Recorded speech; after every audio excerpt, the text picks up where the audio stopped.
Hi friends, welcome back to my YouTube channel. ಇವತ್ತು ನಾನು ದೀಪಾವಳಿ ಹಬ್ಬದ ಆಚರಣೆ ಅಂದರೆ ನೀರು ತುಂಬ ಹಬ್ಬವನ್ನು ನಾನು ಹೇಗೆ ಮಾಡುತ್ತೇನೆ ಎಂದು ತೋರಿಸ್ಕೊಡ್ತೀನಿ. ಬನ್ನಿ, ಇವತ್ತಿನ ಬ್ಲಾಗಲ್ಲಿ ನೀರು ತುಂಬ ಹಬ್ಬ ಆಚರಣೆ ಅಂದರೆ ದೀಪಾವಳಿ ಹಬ್ಬದ ನರಕ ಚತುರ್ದಶಿ ಹಬ್ಬದ ಮೊದಲನೇ ದಿನ ಆದ ನೀರು ತುಂಬ ಹಬ್ಬವನ್ನು ಹೇಗೆ ಮಾಡೋದು ಅಂತಂದರೆ, ನಾನು ಈ ದೀಪಾವಳಿ ಹಬ್ಬವನ್ನು ಆಚರಣೆ ಮಾಡೋದಕ್ಕೆ ಒಂದು ಕಳಶದಲ್ಲಿ ನೀರಿಟ್ಟು ಪ್ರತಿಷ್ಠಾಪನೆ ಮಾಡಿ ಪೂಜೆ ಮಾಡ್ಕೊತಾ ಇದ್ದೀನಿ.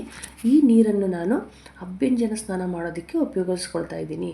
ನಮ್ಮ ಮನೆಯಲ್ಲಿ ಎಲ್ಲರಿಗೂ ಆರೋಗ್ಯ ಸಂಪತ್ತು ಎಲ್ಲವನ್ನು ಕೊಟ್ಟು ಕಾಪಾಡುವಂಥ ದೇವರ ಹತ್ರ ಅಂದರೆ ಅಮ್ಮನವ್ರ ಹತ್ರ ಕೇಳ್ಕೊತಾ ಇದ್ದೀನಿ. ಧನತ್ರಯೋದಶಿ ದಿವಸವನ್ನು ನೀವು ಆರೋಗ್ಯ ಕೂಡ ನೀವು ಕೇಳ್ಕೋಬಹುದು. ಆರೋಗ್ಯ ಕೂಡ ಚೆನ್ನಾಗಿರಬೇಕು. ನಮ್ಮ ಮನೆಯಲ್ಲಿ ಎಲ್ಲರಿಗೂ ಕೂಡ ಆರೋಗ್ಯ ಚೆನ್ನಾಗಿರಬೇಕು, ಯಾವುದೇ ರೀತಿ ತೊಂದರೆ ಆಗಬಾರ್ದು ಅಂತ ಕೇಳಿಕೊಂಡು ನಮಸ್ಕಾರ ಮಾಡ್ಕೋಬೇಕು. ನಮಸ್ಕಾರ ಮಾಡ್ಕೊಂಡ ನಂತರ ಒಂದು ಊದುಬತ್ತಿ ಬೆಳಗಿ ಕಳಶ ಅಲ್ಲೇ ಬಿಡಬೇಕು. ಈ ಪೂಜೆ ಯಾವಾಗ ಮಾಡಬೇಕಪ್ಪ ಅಂತಂದರೆ ಭಾನುವಾರ ಸಂಜೆ ಅಂದರೆ 19ನೇ ತಾರೀಕು ಸಂಜೆ 7:30ರಿಂದ 8 ಗಂಟೆ 20 ನಿಮಿಷದವರೆಗೆ ಒಳಗಡೆ ನಾವು ಪೂಜೆ ಮಾಡ್ಕೋಬೇಕು.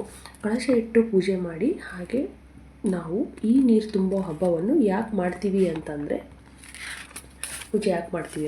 ಸಮುದ್ರ ಮಂಥನದ ಸಮಯದಲ್ಲಿ ಲಕ್ಷ್ಮೀ ದೇವಿಯು ಉದ್ಭವಿಸಿದ ದಿನವೇ ಅವಳ ಅಣ್ಣ ತಮ್ಮಂದಿರು ಮತ್ತು ಜೊತೆಯಲ್ಲಿ ಯಕ್ಷ, ಚಂದ್ರ, ಕಾಮಧೇನು, ಐರಾವತ, ಕಲ್ಪವೃಕ್ಷ ಹೀಗೆ ಇವರೆಲ್ಲರೂ ಮನುಷ್ಯರಿಗೆ ಲೌಕಿಕ ಮತ್ತು ಲೋಕೋತ್ತರ ಸುಖ ಸಮೃದ್ಧಿ ಕೊಡುವ ಶಕ್ತಿಗಳಾಗಿ ಉದ್ಭವಿಸಿದ ದಿನವಾಗಿರುತ್ತದೆ. ಹಾಗಾಗಿ ನಾವು ಈ ದಿನವನ್ನು ಧನತ್ರಯೋದಶಿ ದಿನ ಎಂದು ಪೂಜೆ ಮಾಡಿಕೊಂಡು ನಂತರ ನೀರು ತುಂಬುವ ಹಬ್ಬವನ್ನು ನಾವು ಈ ಕಳಶದ ರೂಪದಲ್ಲಿ ಪೂಜೆ ಮಾಡಿಕೊಳ್ಬೇಕು.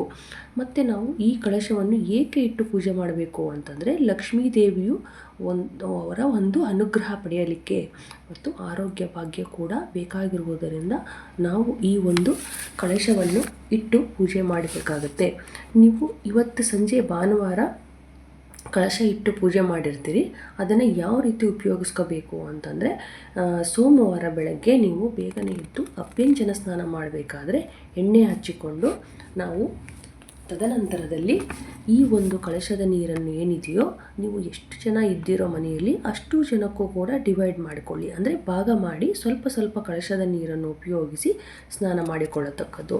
ಇದರಿಂದ ಆರೋಗ್ಯ ಸಮಸ್ಯೆ ನಿವಾರಣೆ ಆಗುತ್ತದೆ, ಜೊತೆಯಲ್ಲಿ ಕಷ್ಟಗಳು ಕೂಡ ನಮಗೆ ನಿವಾರಣೆ ಆಗುತ್ತಾ ಬರುತ್ತದೆ, ಹಾಗೂ ಲಕ್ಷ್ಮೀ ದೇವಿಯ ಕೃಪಾ ಕಟಾಕ್ಷ ಕೂಡ ನಮಗೆ ಬರುತ್ತದೆ. ಇದೇ ನರಕ ಚತುರ್ದಶಿ ದೀಪಾವಳಿ ಹಬ್ಬದ ಮೊದಲನೇ ದಿನವಾದ ನೀರು ತುಂಬುವ ಹಬ್ಬದ ಆಚರಣೆ.